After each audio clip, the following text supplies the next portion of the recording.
engineering department. Which is kind of cool, right? I mean, you guys think that might be stupid, but to me that was kind of significant because it's something different that I tried to do and tried to make an impact here at Weaver State. So I'm not trying to toot my own horn, I'm just giving an example. You know, do whatever you think is significant and how you've changed the game and whatever you've done. So, any questions on that? Okay. I'm gonna have one more thing. Yeah, sure. So again, like he already mentioned this, but how you fill out your application can really set the tone for interviews. For sure. Because like if you write your application like, I did this, it was great, none of that, then they're gonna look at this and they'll be like, so you did this and that was great, you know? But if you write about something really passionately, they're gonna be like, wow, that's really amazing. Like it sounds like this was an incredible experience for you. Tell me more about it, kind of a thing.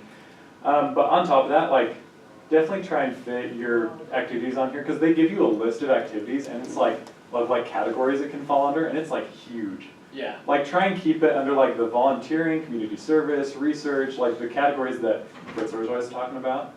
But on top of that, like I filled out, like I put all my shadowing together and I put some volunteering stuff together like to try and consolidate so that I had more of my 15 spots. And I had one spot left over at the end once I'd like finished like all my leadership and all those things that like you need to have. And I was like, I'm gonna try and put something a little more interesting on here. So I put that I lived in a mortuary for a bit. And like at interviews, they have eaten that up. Like that I was a live-in at a mortuary and that was like my job. Like almost all my interviews have talked about it. So I think it is also valuable to just throw something that's interesting in there. To like show that you're like different from other people. Right, yeah, for sure. So what he's talking about is that when you're filling this out, you'll get an option to categorize what your experience is. So here is the experience type. And like you said, there's a huge list. Volunteering, there's medical related like employment and non-medically related employment or medically related volunteer, and the DO application has that as well. So that's what he's talking about here is this top part. Anyway, yeah, so you want to make sure that you can convey meaningful things.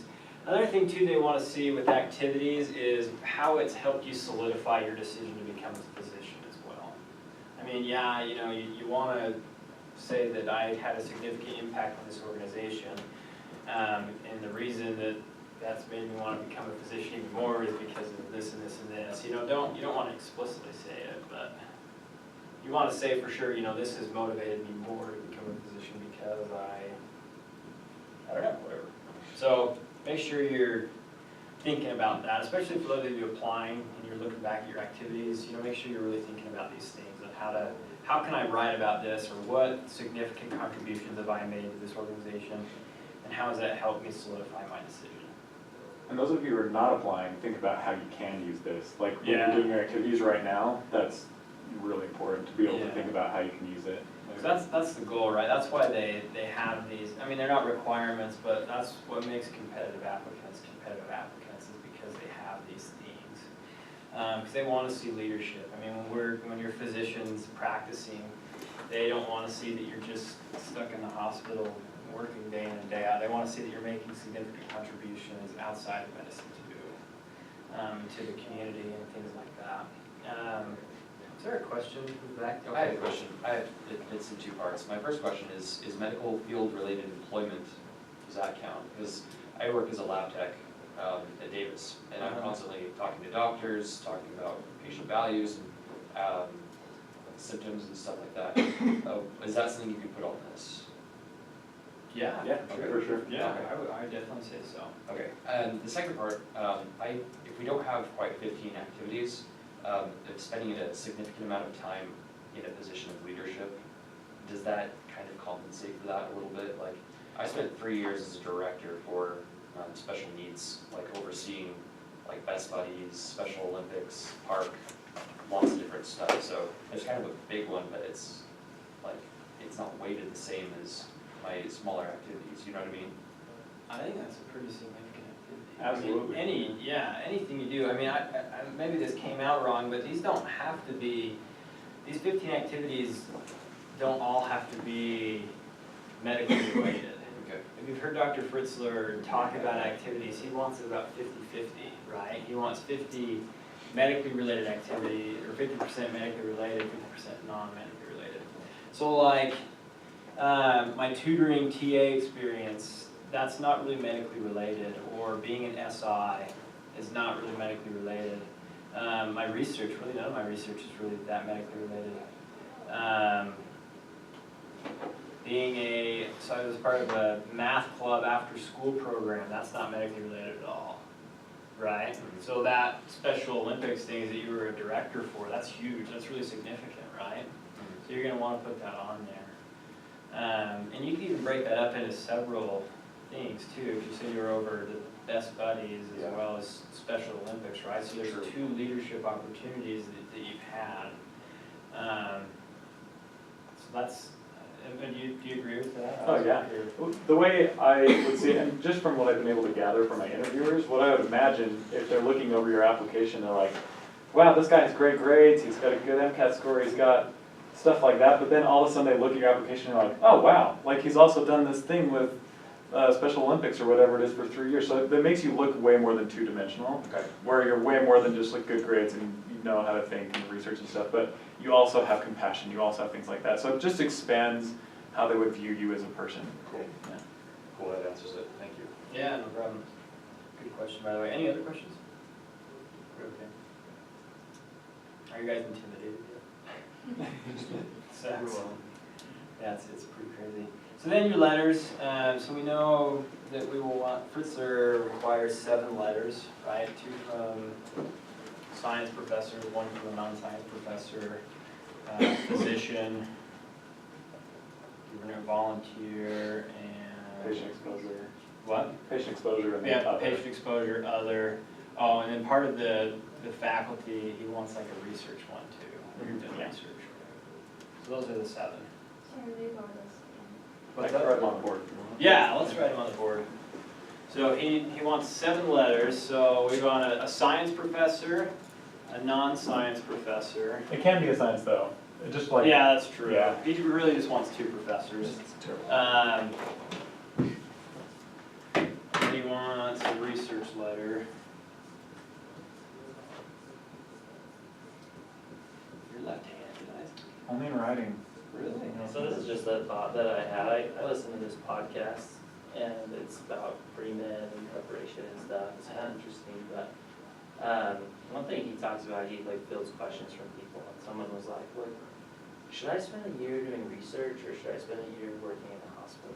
And like his reply was basically like, if you don't like research, don't spend your time doing research. Like, so don't just do. And the overall message is, don't just do something to check the box. Like, do something because it's interesting to you, or, you know, like you said, because then maybe you can make a bigger contribution.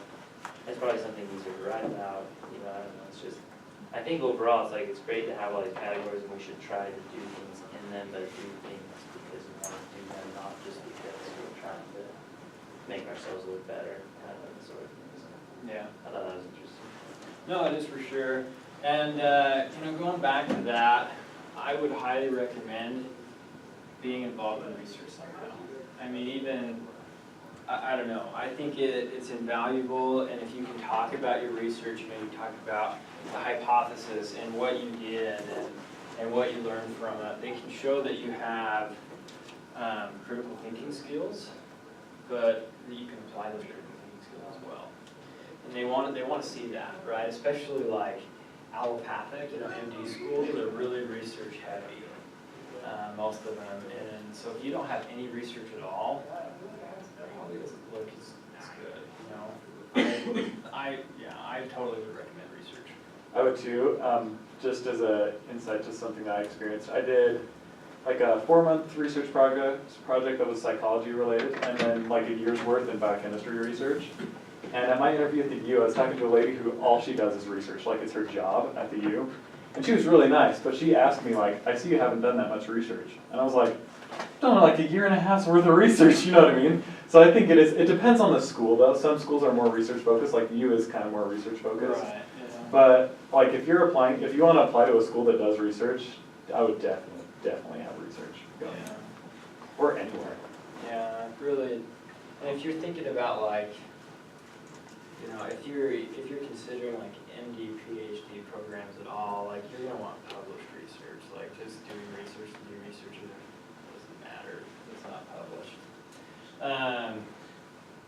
So anyway, there's the letters.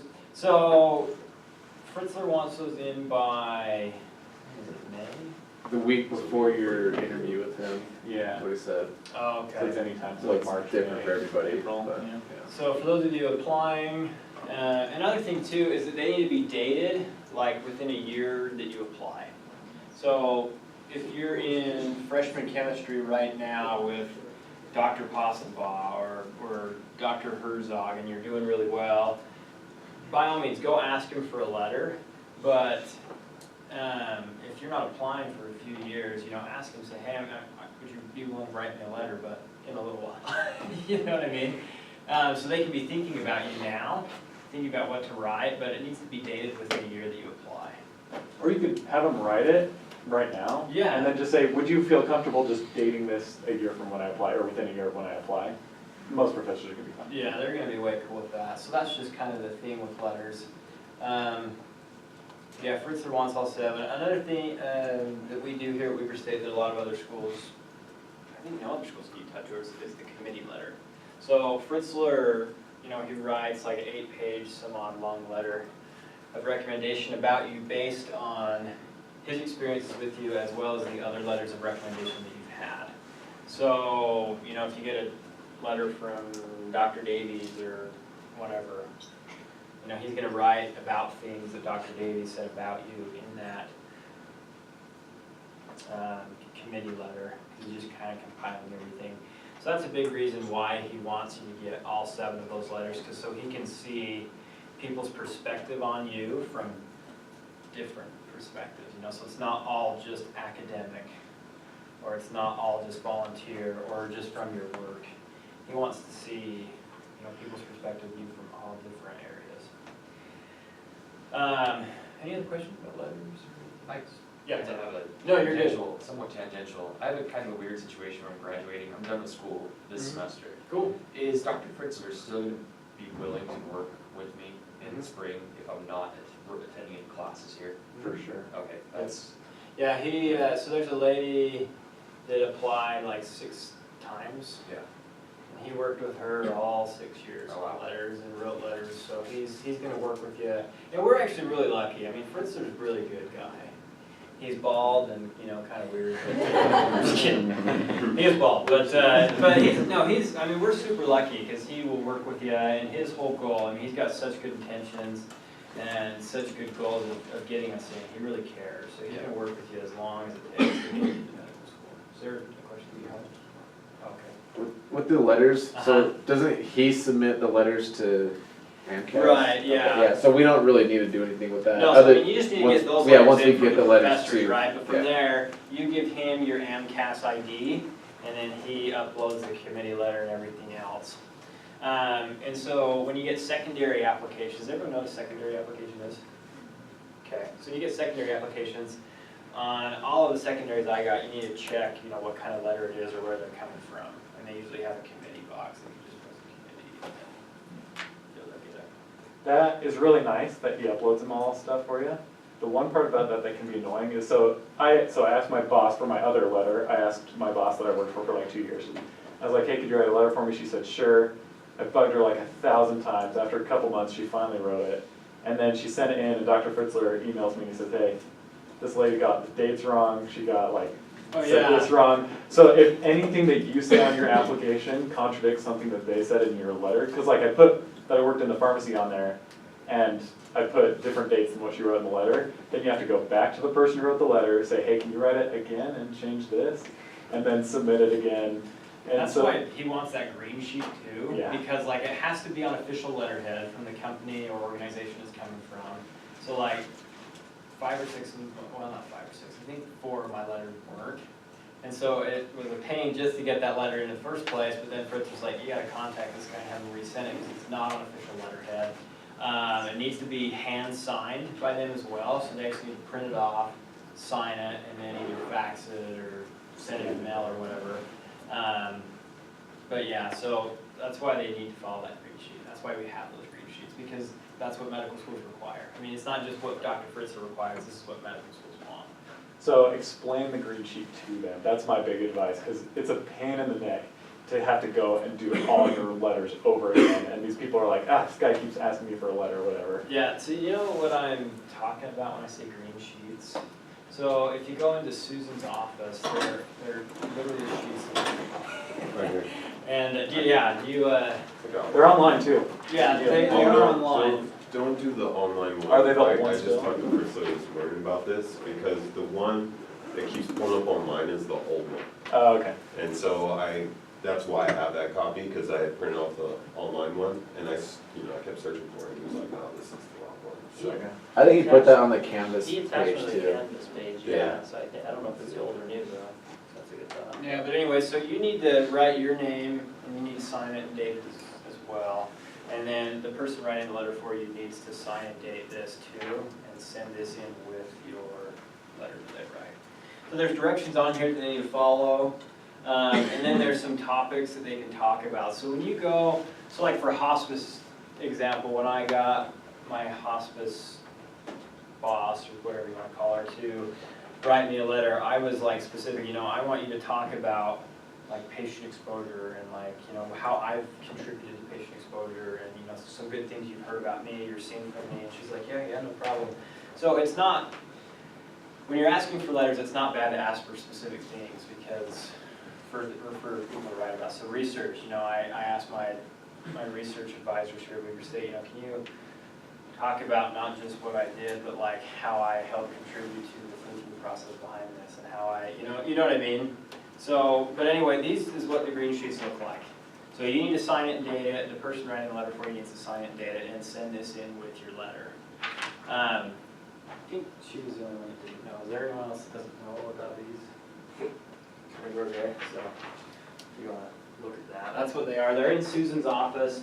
They're in Jane's office as well, which are pretty much the same office now. But yeah, so we get those, and everyone that writes a letter needs to have that with the letter they send in. Any other questions on letters or anything else we talked about? Cool. Is this helpful? Do you guys like this meeting? Is this seem okay? Okay. Yeah, because this, it does show how long it is, and the more familiar you are with something, the easier it is when you do it yourself. When does he submit the committee letter? Because can you still apply without the committee letter submitted yet, or are we basically stuck waiting for him to submit it? And then No, we can- so you submit your application as soon as it's done. I mean, the goal is, I know you want to get in as early as possible. right, so Yeah. opens May 1st for AMCAS, right? But you can't submit it until like, for us it's kind of weird because they pushed it back a week, right? It's like June 14th or something, or June 7th. It usually opens the first week of June, so it's not the 1st of June usually, it's gonna be anywhere, probably between the 1st and the 7th of June. Yeah, so, but you want to make sure that it's in, I would recommend the day that it opens to submit it, get that application in. And you don't have to have your MCAT taken by then, you don't have to have all of your letters submitted by then, because you can still submit it. And then the transcript can come later. Obviously you want the transcripts to come by the time it opens, right? Yeah. But those can come later, your MCAT scores can come later, and those letters can come later. I don't think Fritzler sent our letters until like end of July.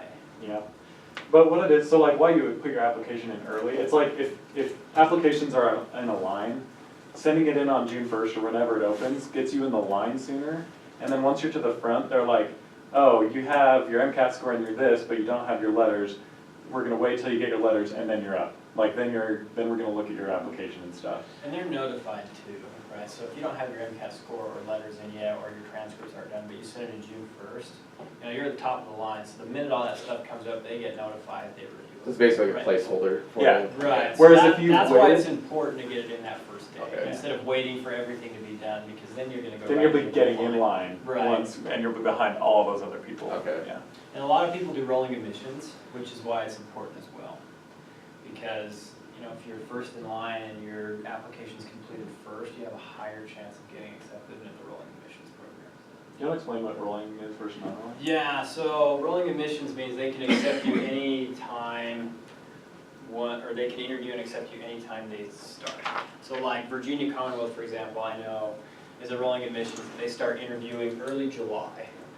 not early July, sorry, late July, early August. They start interviewing and they start accepting mid-August. And they accept all the way until the following May. Versus the University of Utah, which accepts only a quarter of their students by, well, Before March. before March, and then the rest are accepted between March and May, June.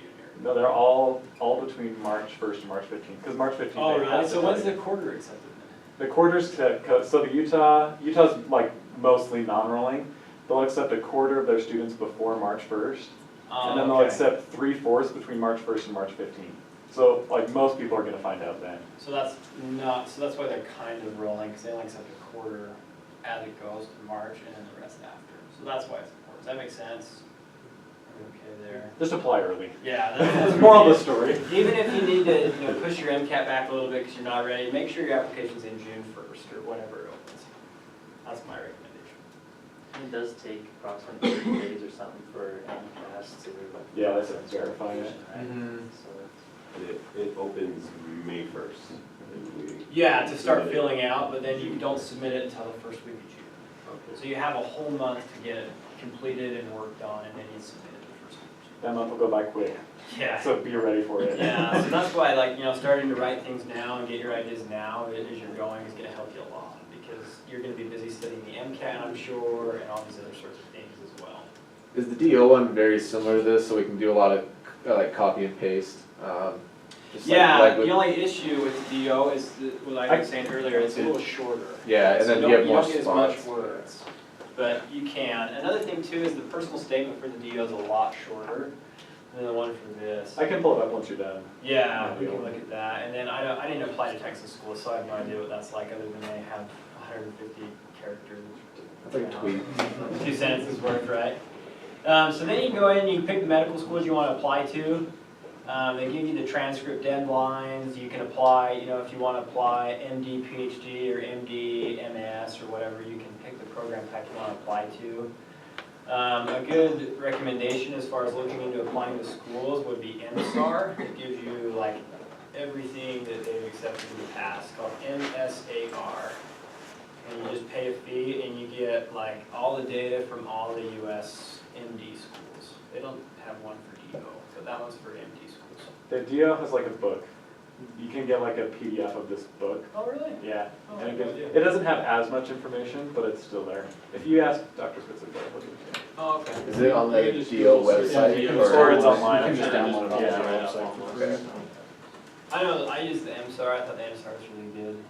How much does that sort of cost? It's probably about $20. It's like, I just $25. bought it, I think it's like 25, but it's a year, it's like for a whole year, right? yeah. It's not too much at all. And it gives you a lot of good information, it gives average MCAS scores. It has 10th to It gives you all the 90th percentile. sections, yeah, right, it gives you like the demographics. So like, if schools don't accept very many out-of-state students, or. I'll tell you what residencies they go to mostly. Yeah, Like it's like their percentage. top residency choices or matches. Tuition prices. Tuition, yeah. Yeah, everything's on there. But, yeah, so anyway, so there's that. Essays, and this is where your personal statement is. So you've got, where is it? Sure. 5,300? I didn't write one. Oh, yeah. Well, I did, but. 5,300, 53, right? yeah. 5,300 characters, so it's about a page and a half. Yeah.